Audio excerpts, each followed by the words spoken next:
Great, so thanks for having me. I'll just go ahead and get started, but it would be nice, we're such a small group, it's fine to stop me in the middle if you're confused or you want a clarification, raise your hand. Happy to back and forward on that.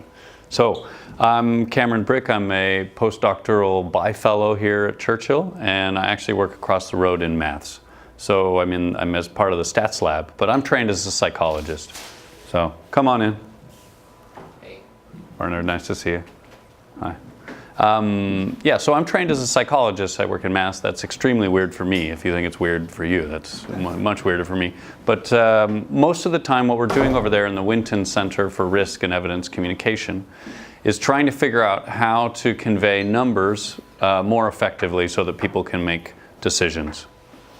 And throughout all of the research that I've been doing, we're focusing on people who are trying to decide one path versus another. So it's decision making, but in your personal health, in your finances, or it could be, and we'll a little bit later in the talk get to large social problems. So I'm especially interested in how we tackle large problems in society,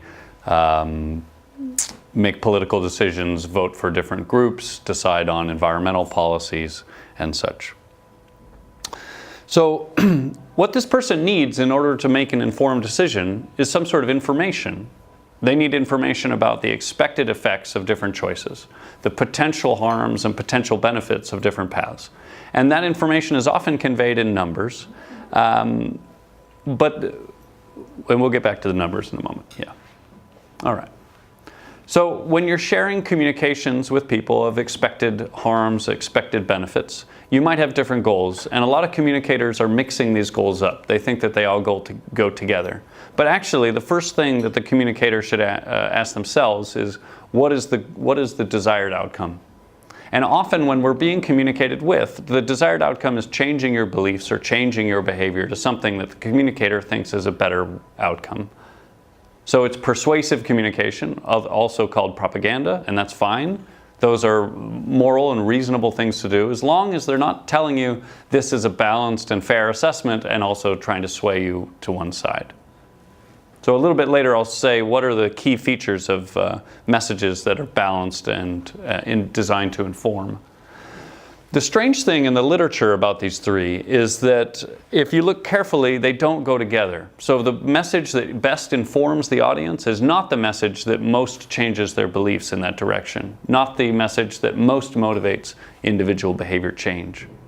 So that's a tricky balance, and the resolution in much of the existing communications has been to just try and go for changing beliefs or changing behaviors.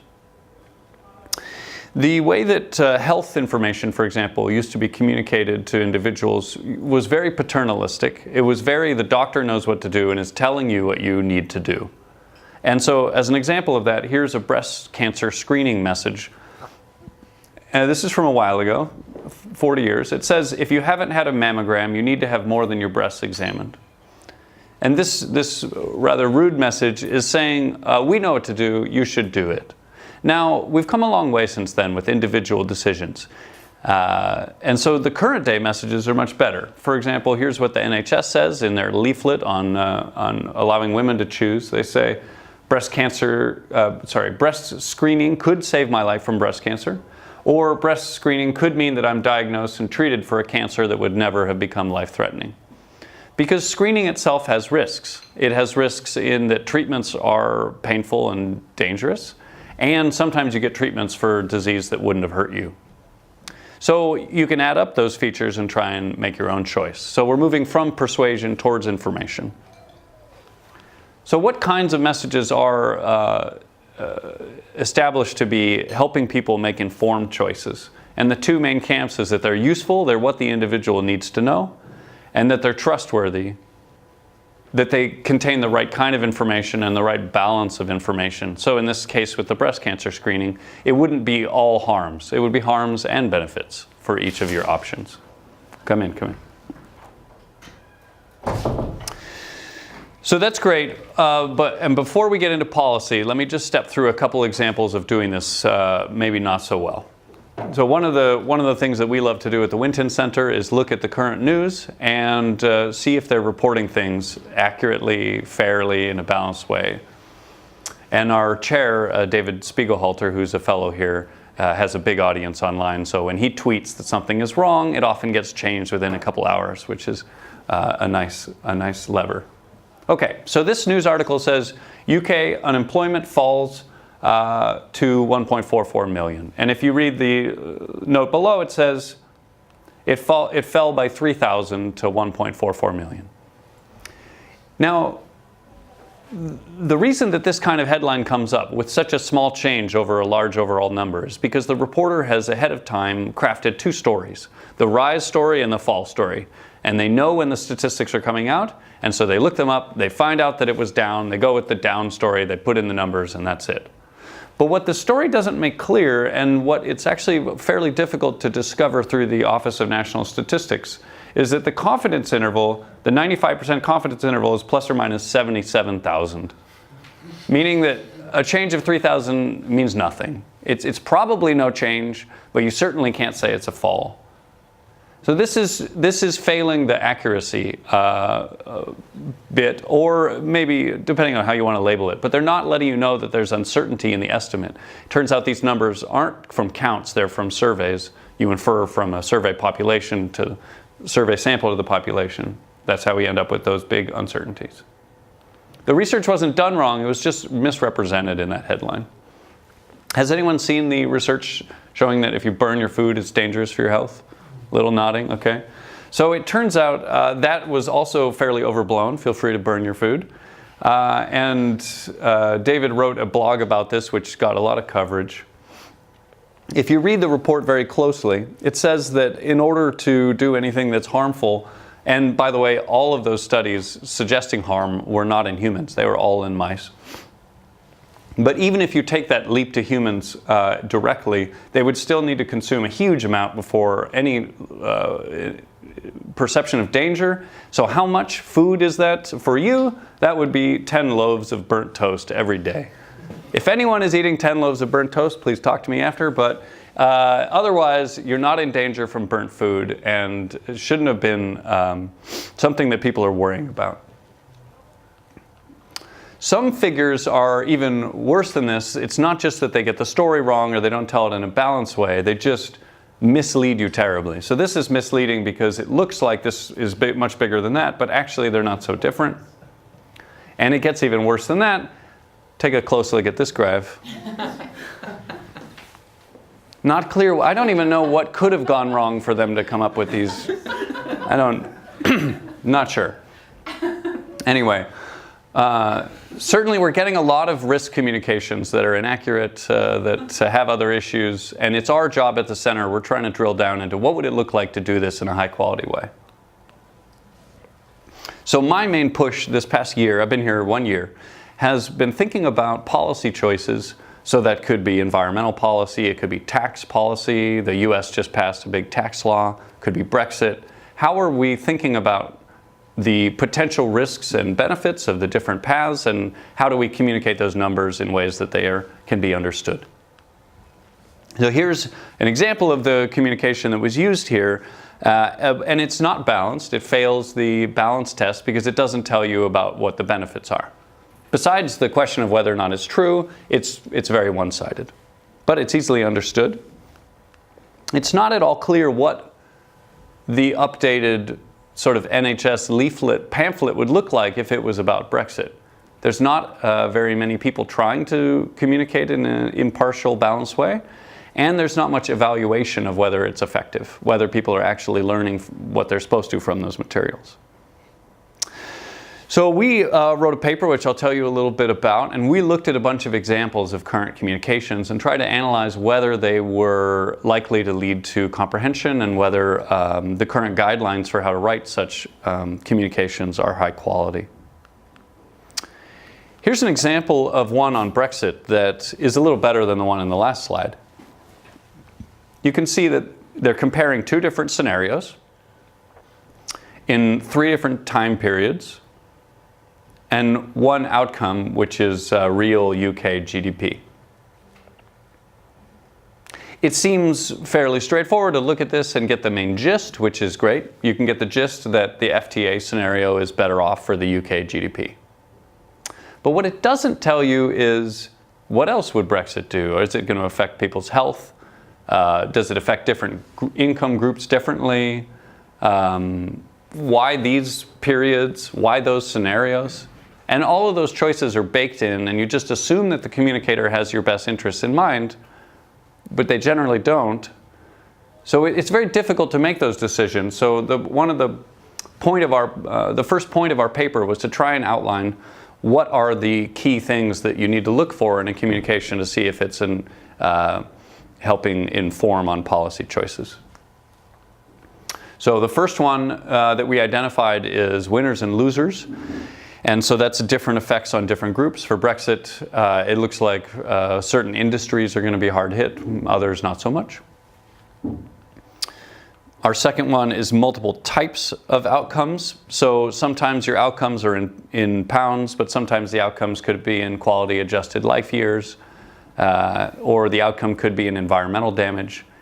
And it's very difficult and a well-known problem that comparing across those types of outcomes is hard. We're not trying to resolve that question, but even just which of those outcomes should you include? Which ones do people want to know about?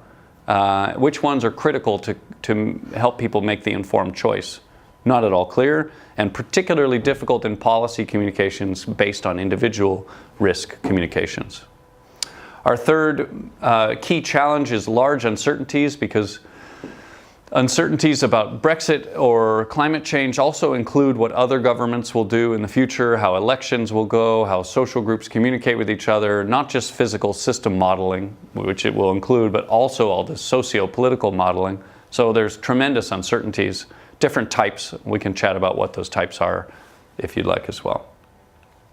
And the fourth is just that policy decisions often reverberate beyond individual people's lifespans.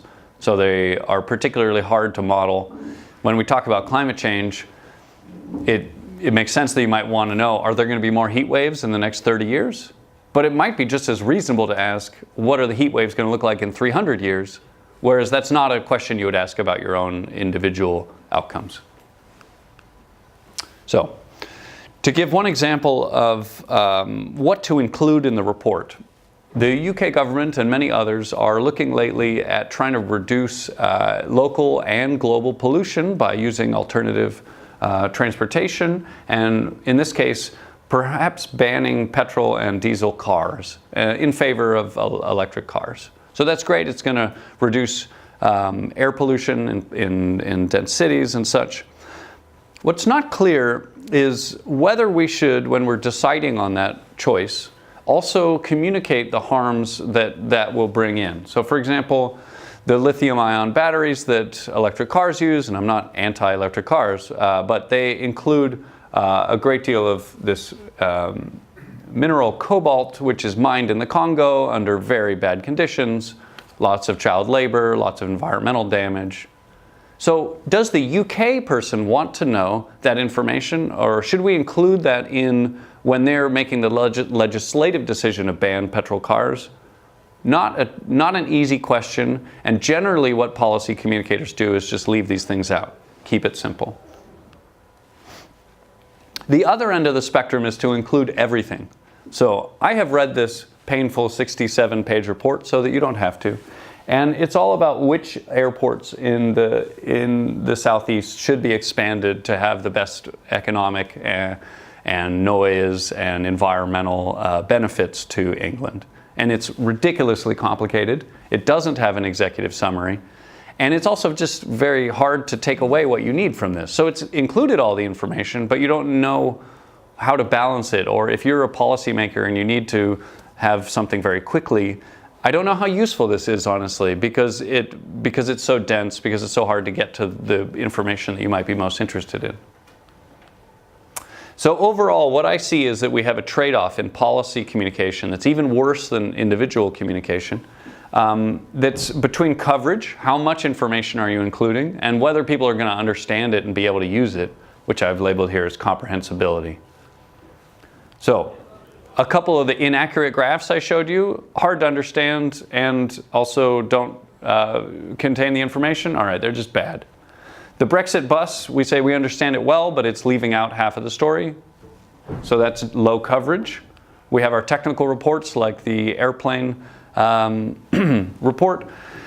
And that's high coverage, but it's very hard to understand. You'd have to have a high level of numeric capability, a lot of motivation. You have to have the time to do it, and very few people are going to have all those things. So at the center, what we're doing is identifying that there seems to be a barrier here. Nothing is in the upper right. It's not clear how to make a communication that's high coverage and high comprehensibility. And so our overall goal is just to try and push this barrier a little further, improve how different groups are communicating. And a little unusual for a center, because we're funded philanthropically by a billionaire, perfectly nice guy, our primary goal isn't publishing, and our secondary goal isn't getting grant money, and we don't do any teaching. So what do? We mostly partner with other groups that need to communicate information in a balanced way, effectively, whether it's the Home Office, the BBC, DEFRA, and we help them craft their communications in a way that would be more effective. So one of the interesting things in our review was that when we were looking for the coverage, comprehensibility, balance in existing communications, and this is across all domains, terrorism, war, law, international trade, I found that it was my impression that there were a ton of critical details that were missing. Even without going through our 4-part list, you can just tell right away. So I would say one of the most common communications is just persuasive, and it's very explicitly leaving out things that you want to know. Let me show you 2 examples. Here's one about energy policy in the US. It says, fracking is safe and keeps America secure. And it has a bunch of badges from different industry groups. But there's no actual information here about what that's based on, how you would get into that information, let alone a balanced treatment of it has harms and it has benefits, and this is what we expect, and here's how it compares to other kinds of energy generation. But it's not just true of the conservative right, it's also true of the left. So this Greenpeace banner says, stop oil drilling in the Arctic, and it shows a polar bear. But it doesn't tell you, does oil drilling in the Arctic hurt polar bears? Which is actually not a trivial question. They're just expecting you to empathize and then react and do the thing that they want to do. So both of these are propaganda. They're not designed to give you the information needed to make a choice based on your own values on the actual data. And this leads us into a question of trust. A lot of organizations want to be trusted. They're trying very hard to be trusted. So they say, what can we do to make people trust us more? Honora O'Neill, who is one of our favorite sages in the center, we look at her work a lot, she says this is the wrong question. She says we shouldn't be aiming to maximize how much people trust us. Instead, we should be aiming to do the most trustworthy things possible. What can we do here that is more trustworthy? And at the center, we think that it would be more trustworthy to present a balanced projection of the expected harms and benefits from different paths, including the uncertainties. So, what would that look like? In the last part of the talk, I'm just going to show you some examples of what it might look like. In our review, we identify that there's very little empirical evaluation of whether this works in policy. We're starting some of that evaluation now in our center. So this is with the caveat that I don't know if these work, but based on our reviews, I think these are some of the higher quality options. This is what is called a fact box.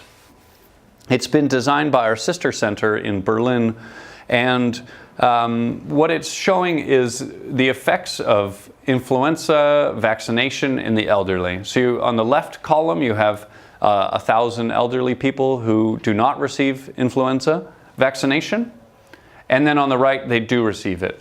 And what you can do is compare the benefits and harms between the columns to find maybe what's most important to you.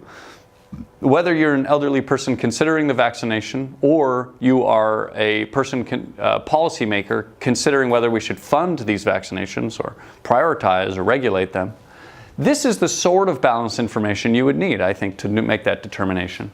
So you can see that how many elderly suffered from confirmed influenza, that's an important detail. We have a range here, that means it's including uncertainty, and many fewer when they get the vaccination, have influenza. Okay, so it does work. That's great. But down here you can see that how many elderly suffered from soreness of the arm, and many more who received the actual vaccination have these side effects. There's no way to really boil that down into one. You might care a lot about that, and you need that information to make your decision. So there's a difficulty of aggregating, but also showing different outcomes when they're critical. This kind of fact box is better understood than much of the current medical literature in individual decision making, and we're excited to take some testing of it for policy options next. This is one of my favorite figures that we included in the paper. It's from the Intergovernmental Panel on Climate Change. And what they're showing is the top part is the change in average surface temperature to 2100, and then at the bottom the change in rainfall, or including snow, so all precipitation. And what I like about it is that the gist is very clear. If you choose RCP 8.5, it's going to be a lot hotter than if you choose the other one. These are emissions scenarios. They're not exactly policies, but the right one you can think of as business as usual. We don't do anything to mitigate climate change. And the left one is we take aggressive action to change our industries and stop emitting so much greenhouse gas. So what's great is it has the gist. It's clear right away, you get the gist. But then if you want to know what's going to happen to Britain specifically, you can also get the drilled down information. So it has both layers, and layered communications can be very effective because they don't over aggregate. It also has multiple outcomes. It also contains uncertainty, although it's difficult to see. The stippling here indicates uncertainty relative to areas without stippling. So we think it's pretty good. It shows effects to different groups, the heterogeneous impacts. It shows multiple types of outcomes that you can choose between, and the scenarios that you might select via policy.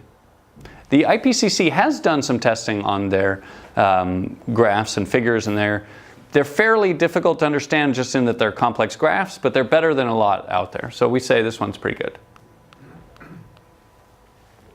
Another of the groups that we think are doing excellent communications is called the Education Endowment Foundation. This is an example of a summary of one of their sort of treatment options. You can select, as an educator, someone working in policy making in schools, maybe you're designing curricula across multiple schools. You could go and see, okay, what is it like to stream pupils into different grades? So take the really smart ones and move them aside into another group where they study with all the really smart ones. Is that good? And what we like about it is that it tells you different kinds of features of that. It's very cheap. Okay, that's good. We're fairly confident in the result, so we have the uncertainty sort of baked in here. And this is the effect. That is, overall, it slightly worsens educational outcomes. Fairly confident, very cheap. So should we do it? Probably not. But this is a lot more information than just saying, we don't recommend this based on our study of the topic. We like that it's transparent, that people can get down into it, and even better when these, let's say you click on this and it'll show you which studies those are based on, so you can get as deep as you want. Notice also that they have managed to mention the heterogeneous impacts.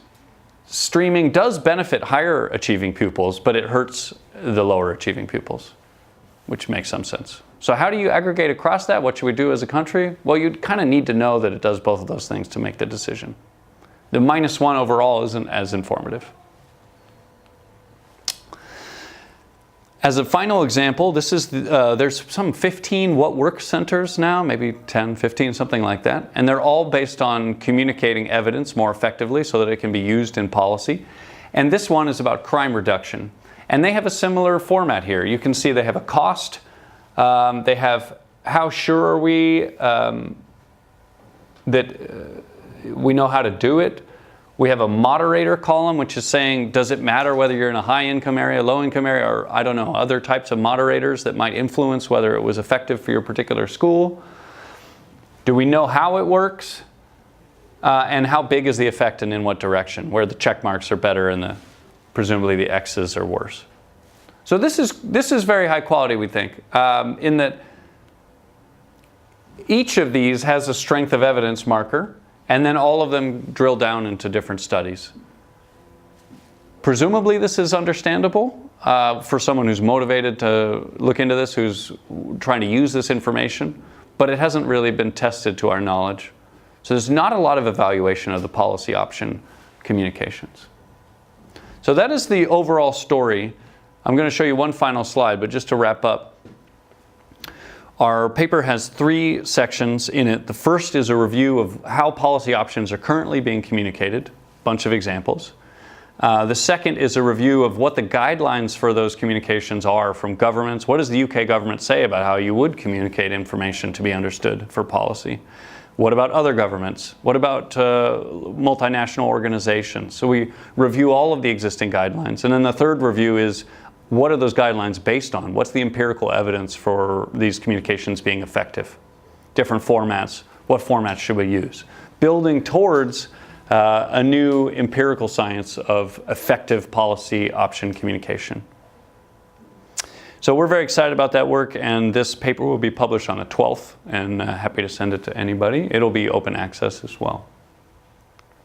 Just as a final slide, I also do a bunch of other lines of work, and this one is random and exciting. Just wanted to share with you that we analyzed a giant data set of women and men at a large physical science conference. This represents 30,000 attendees per year, and 3 years of data, 20,000 per year, 3 years of data, so 60,000 rows. And we asked, if you were a woman versus a man applying to give a talk, what's the likelihood that you will be given a talk relative to a poster? And does it depend on the gender of the person who's deciding? And the quick answer is yes, and feel free to look that up. So, thank you very much.